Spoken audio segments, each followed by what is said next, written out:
Today on the newscast, did Russia target Israel with anti-aircraft missiles over Syria? Major developments, get all the breaking details next.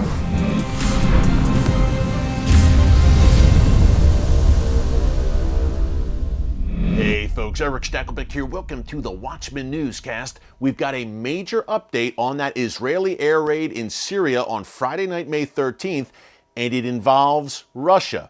Now, we broke down that raid and why it was so important on yesterday's newscast. If you missed it, check it out here in our archives. Here is a very quick review before we get into those new details involving Russia.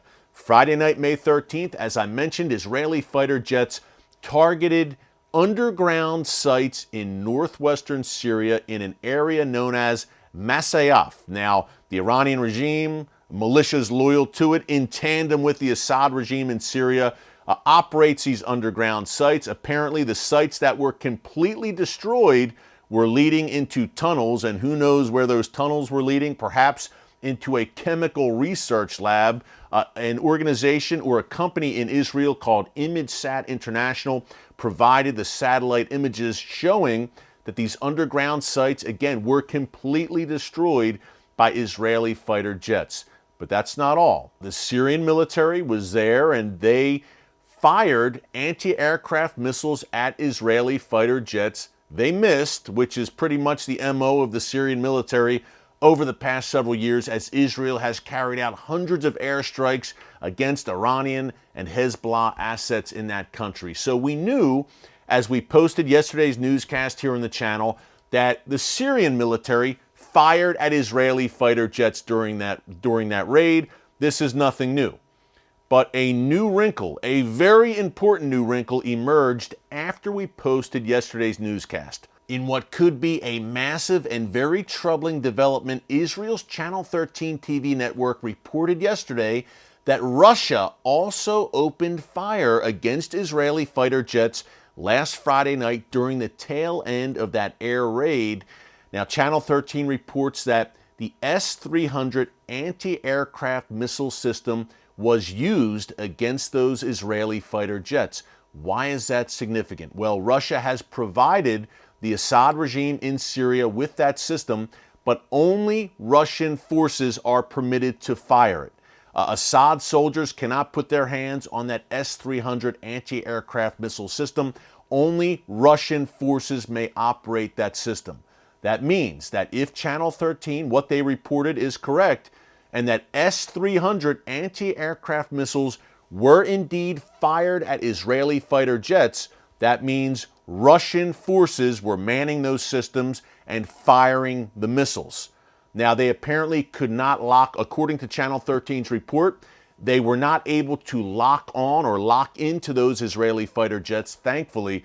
But folks, if this is confirmed, and we don't have comment yet from Israel or Russia, and I'm not sure we will, but if there is some kind of further confirmation on this report from Israel's Channel 13, which is a credible source, then we have a major problem here.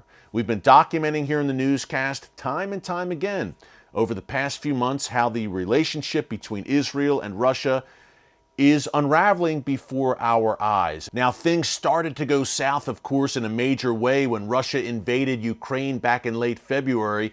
But as far back as last summer here on the Watchman Newscast, we were reporting that Russian military officials, Russian diplomats, were increasingly criticizing Israel over its airstrikes in Syria against Iranian assets there and Assad regime assets at times. Folks, remember, Vladimir Putin's regime is aligned in Syria with Israel's greatest enemies, whether it is the Iranian regime, Hezbollah, the Assad regime. By the way, the Putin regime also hosted Hamas in Moscow not too long ago. We reported that here in the newscast as well. So again, Vladimir Putin is aligned with Israel's greatest enemies at Israel's doorstep in Syria. So all that said, this should really come as no surprise. We have cautioned here in the newscast now for months that this day was coming. If this report from Channel 13 is indeed true, it should not be a surprise that Russia has said, perhaps, or at least is trying to send a signal to Israel, that enough is enough and we won't allow you much longer to operate freely in Syria. Remember, there are thousands of Russian troops in Syria right now, again, fighting shoulder to shoulder and aligned with the Iranian regime and Hezbollah, aligned with terrorist forces at Israel's doorstep, terrorist forces who are committed to the destruction of the state of Israel. So to say that Israel can't really trust Russia is a bit of an understatement, and now Vladimir Putin needs Iran. He needs Assad more than ever, increasingly isolated, of course, on the world stage due to the Ukraine invasion, but Assad, the Iranian regime, have stuck by him through thick and thin. He needs friends right now. He needs allies, and when he looks at those forces in Syria, he sees friends in the form of Bashar al-Assad and the Iranian regime.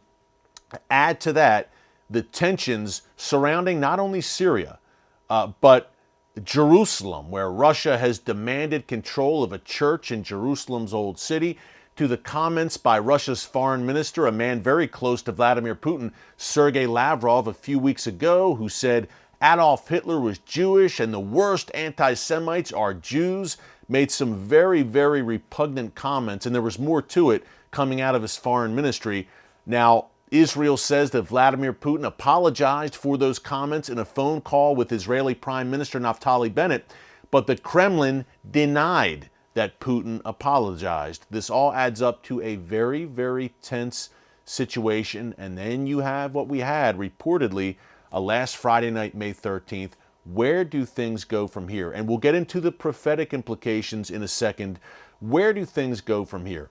If this report is indeed true, then Israel will act with caution going forward. They will continue to target Iran and Hezbollah inside Syria, no doubt.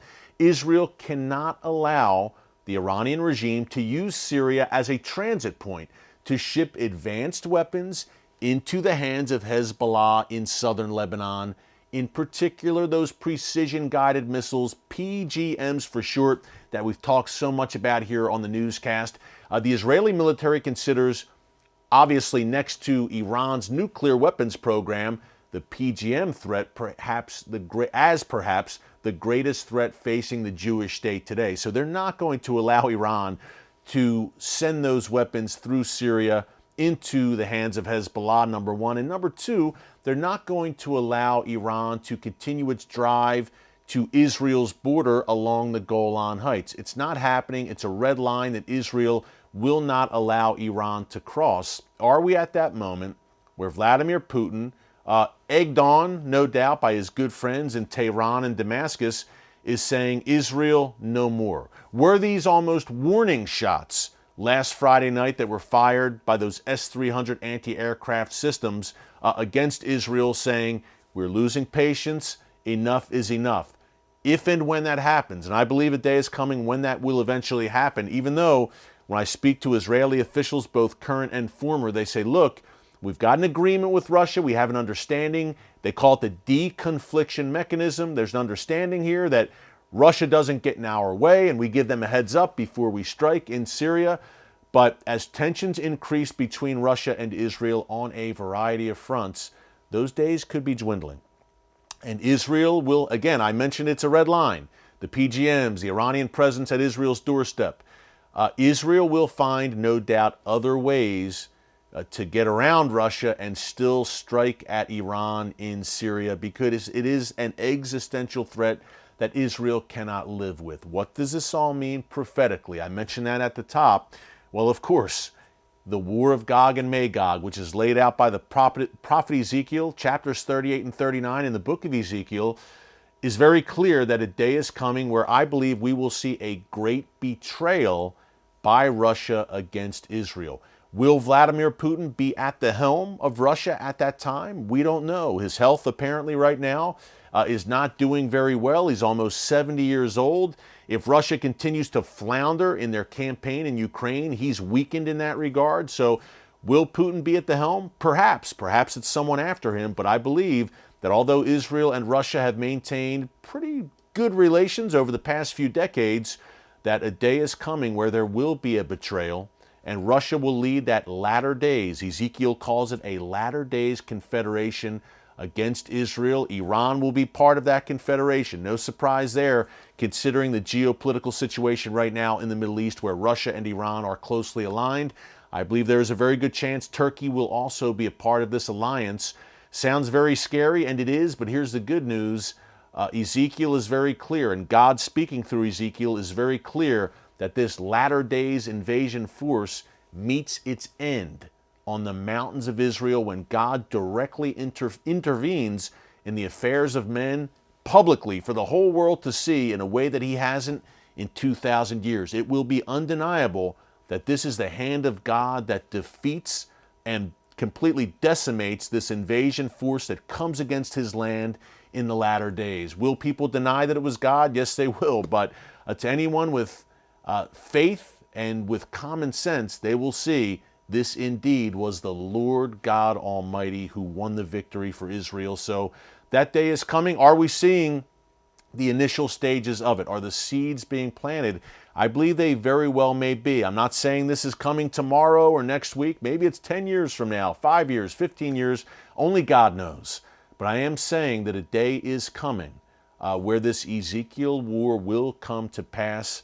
The Bible has a 100% accuracy rate when it comes to prophecy. Much of the Bible is prophecy, and this is one that has not been fulfilled yet. So stay tuned, stay in prayer. We will continue to follow this very closely, and we will monitor to see if Russia or Israel has anything to say about this Channel 13 report about Russian anti-aircraft fire, potentially, against Israeli fighter jets last Friday night. Hey, thanks so much for joining us here today on the newscast. Tomorrow, we will go further on this. We will have a live stream from 4 to 5 p.m. Eastern Time, so be sure to join us then and bring your questions for our Q&A session. Until then, God bless you, and remember, never hold your peace. Hey everyone, thanks for checking out the Watchman Newscast. If you enjoyed this episode and want to see more, make sure you go ahead and hit the like button, click subscribe, and tap the bell icon to turn on notifications for new Watchman Newscast episodes every weekday.